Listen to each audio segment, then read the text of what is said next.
There's a long process, and I think that it was what they call the School of Hard Knocks, and I graduated with a degree in American Studies, but if you deconstructed that degree, it was a degree in cultural Marxism, and I entered from the theoretical world, the college realm, academia, into a place where my dad said, to my chagrin, that I had to get a real job.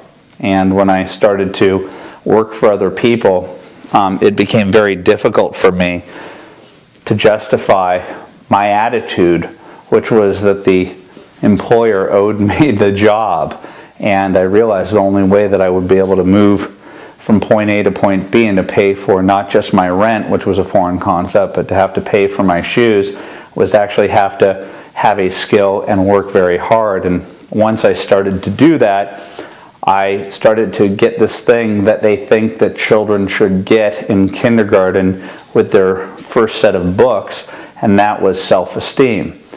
You get self-esteem just for showing up. You get self-esteem for being gay, straight, or whatever. You get self-esteem for being, black, Hispanic, whatever. That's how they're teaching people in the schools these days. And I realized, first place I got real self-esteem was paying for my shoes. And that's how I did it. And I started to listen to talk radio, and I started to have radio professors on the AM dial like Rush Limbaugh and Dennis Prager, and they were the antidote to my college professors who were nihilists. And so I became a conservative over a very important group of years, probably 1991 to 1996, when I voted for my first Republican, Bob Dole.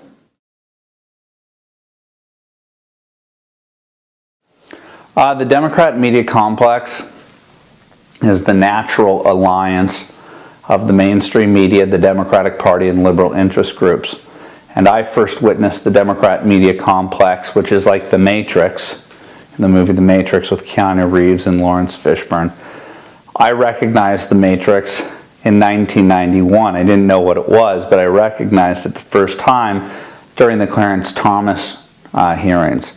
And that was when ABC, CBS, NBC, the New York Times, and the Washington Post chose to put Clarence Thomas on the hot seat and allowed for Caucasian, white, powerful senators to judge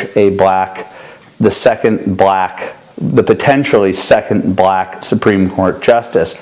And I didn't understand why the NAACP and other black civil rights groups weren't stepping up to defend him, which seemed like it would be the natural thing. And I didn't understand why the mainstream newspapers and the mainstream press, including CNN, presupposed his guilt.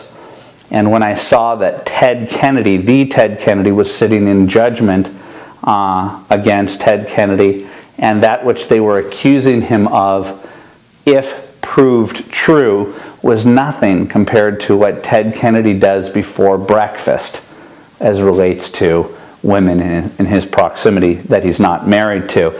So the hypocrisy just was ringing out. And I thought to myself, what is this? How is it that the press and the Democratic Party can act together with the aiding and abetting of the NAACP, a liberal activist group, in order to craft a massive narrative, one that manifested itself in bumper stickers and books, and a mythology that just carried the day. And I watched the hearings. I wanted Clarence Thomas, as then a default liberal, to be taken down. And I watched the hearings, and by the very end of those hearings, I realized that there was something wrong here. And when did this start? I would argue that it started in the 1940s and the 1950s, and that Marxists had infiltrated our government in many ways. There was an intentional infusion of communists into government, into the army, into the State Department. But the most effective intruders happen in the cultural realm, and I write about it in Hollywood, in Righteous Indignation. The Frankfurt School, Antonio Gramsci, Herbert Marcuse,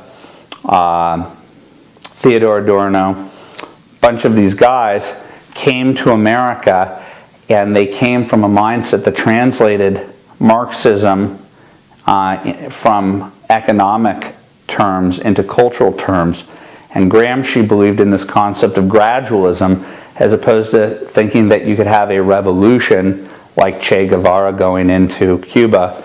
Instead of having a revolution in America, that they would have to have a long march through the institutions, and those institutions are academia, the mainstream media, and Hollywood. And I would say that from the 1940s and the 1950s, there has not only been a concerted effort for a cultural push through those institutions. I would say that conservatives who have focused mostly on politics never challenged that long march through the institutions.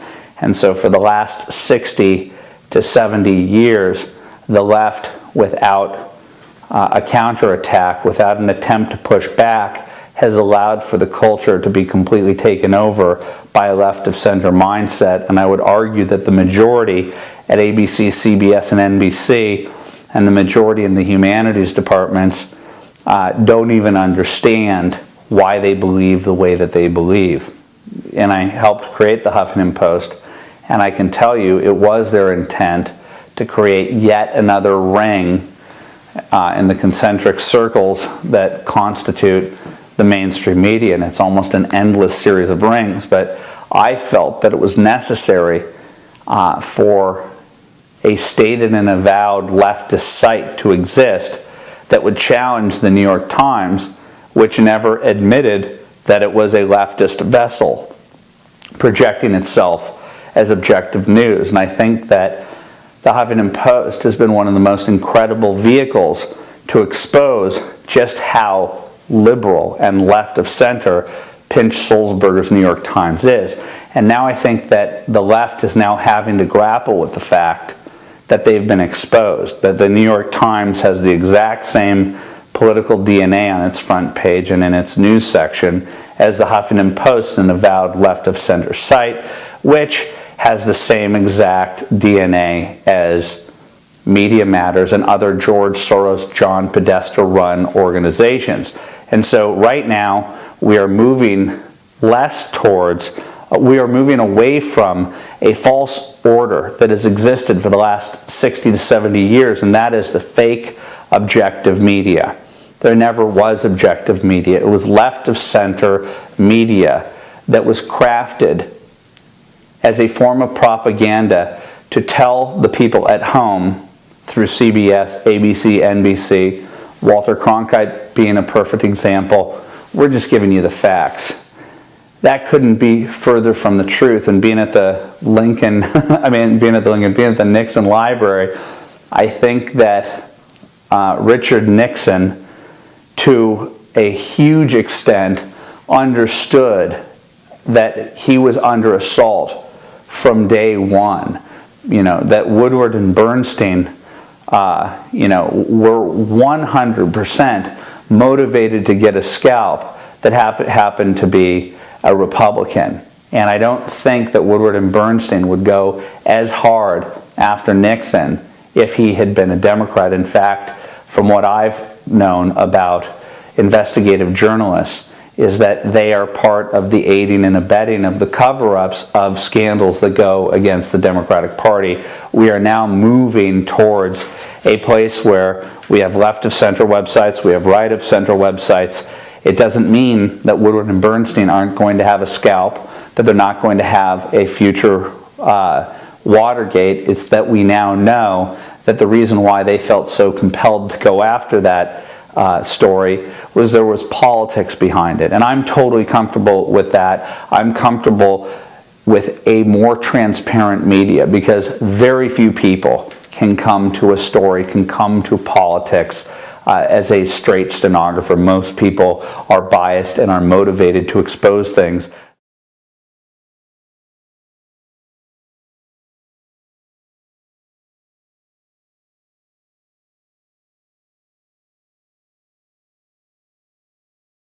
Well, right now we're in the beginning of the primary season. I'd say two people who are showing how it can be done in the new media era. As politicians, you have Chris Christie, who claims that he's not, thinking about running for the presidency, and then you have Herman Cain, who is in fact running for the presidency probably longer than anyone else. And from the Herman Cain stance, you have a guy who has Ronald Reagan's strategy, and that is he's a happy warrior. And he is able to, he knows who the press is. Herman Cain knows that they don't want him to be the president. Herman Cain knows that they especially hate the narrative of a black conservative. And that's why that left and the media wanted to destroy Clarence Thomas. And so he's playing the Reagan role of being the happy warrior and smiling and being charming, but he's able to get his message out there. He has a strong conservative message behind that, and I think you can always be that. I think you can be jocular and firm and talk around or over the media. Or you can be a little bit more smash mouth in your approach like Governor Christie is. And I think that the reason why the electorate so desires, or so many people who are conservatives want Governor Christie to run, isn't because he's conservative, because nobody really knows where he stands on all these issues, and some would argue that he's not conservative enough. But what they like is the confrontational manner that he has with those people out there who for the longest time have been protected by the mainstream media. He goes after the unions. When the press asks him tough questions, he answers the questions in a very tough way. And I think people, appreciate people like Chris Christie who don't defer to the media, don't defer to their bias, and challenge them. And I think that you can see in Newt Gingrich in the last few debates, he's challenged the media, and that gets a lot of traction. And so if you look at the polls, you look at Gallup polls, people distrust the media more than they distrust Congress, and Congress has world-class historical lows. It's like in the 30s, maybe the 20s, maybe even the teens. People don't trust the media, and so I think that the politicians, especially conservative ones, need to be incredibly aggressive, not just against their political foes, but their foes in the media.